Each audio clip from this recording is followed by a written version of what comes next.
Hello, everyone. For those of you who don't know me, my name is Andrew Lang, and I'm a Professor of International Law at the University of Edinburgh, where I specialise in international trade and investment law. Thanks so much to the organisers for the opportunity to be involved in this conference. I think it's a really important topic of conversation. And I've agreed to say something about regulatory issues, how they might be addressed in a potential FTA between India and Australia, and talk a little bit about the topic of regulatory cooperation in general. And in this short video, I understand the purpose is to just flag a few issues that we might want to discuss in the panel session when it comes in a little more detail. So that's what I'll do. Just maybe a few introductory words. So like everyone, I think, who is involved in this conference, I think the prospect of an India-Australia FTA is potentially very, very important. Obviously, as we all know, it's not a new prospect. The negotiations for the Comprehensive Economic and Cooperation Agreement were launched back in 2011, suspended in 2015, but there really is a new momentum now with the re-engagement last year, the formal relaunch of talks in September. And I think with talks of an early harvest, maybe even by the end of this year, at least both parties are making all the right noises for now. And I think there's a sense in which the trajectories of both countries have led us to a propitious point. So India has a number of different FTAs. It signed important FTAs with ASEAN, with Korea, with Japan, Malaysia, Singapore, going back a little while. I think it's fair to say that within Indian trade policy circles, there's some mixed feelings about the success of those agreements, especially for Indian manufacturing and in terms of getting serious concessions on the free movement of professionals, which are really important priorities for India.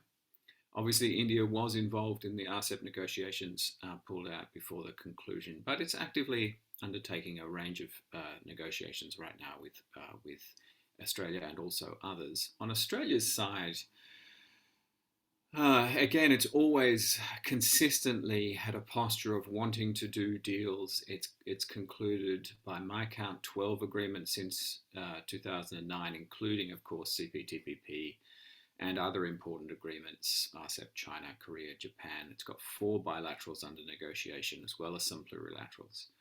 So I think the time is pretty good for at least pushing forward really in a serious way with these negotiations between India and Australia. So in terms of regulatory issues, look, I think what I'd like to do in terms of the conversation in the panel is really briefly, first of all, set out in an illustrative way some of the regulatory issues which might arise. And obviously, we can only do that we can't do that in any comprehensive way, but perhaps say one or two things, noting in particular some of the special regulatory issues which were raised, for example, in the feasibility study and the around the early launch of negotiations over a decade ago. So there were quite a few submissions made within the Australian context about, for example, regulatory issues in insurance, other financial services, around legal services, accounting services, and so on. And so we can talk a little bit about those and issues around tax treatment of foreign firms, India's issues a little with Australia's short-term business visitor regime, and so on, tax-related issues relating to Indian software firms. So perhaps the first thing to do would be to set out a few of these regulatory issues in the services sector, and then also a few in the goods sector. And there I want to have a little bit of a look at the wording in that joint feasibility study from over a decade ago on regulatory cooperation in the SPS and TBT chapters.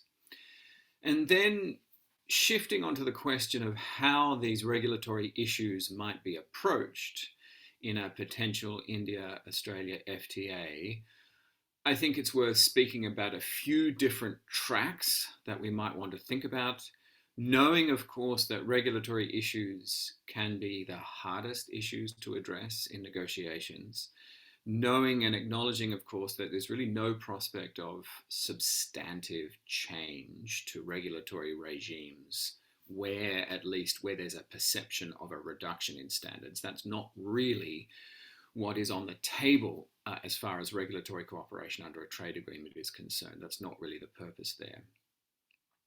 But I think there are some important innovations in recent practice, which I think it would be worth us talking about. It would be good to talk about the content of new regulatory cooperation chapters in new generation free trade agreements, and think a little bit about their suitability in an India-Australia context. Think a little bit about experience, the embryonic experience that we already have under a couple of those regulatory cooperation institutional frameworks in recent trade agreements, particularly between major partners like the EU and others.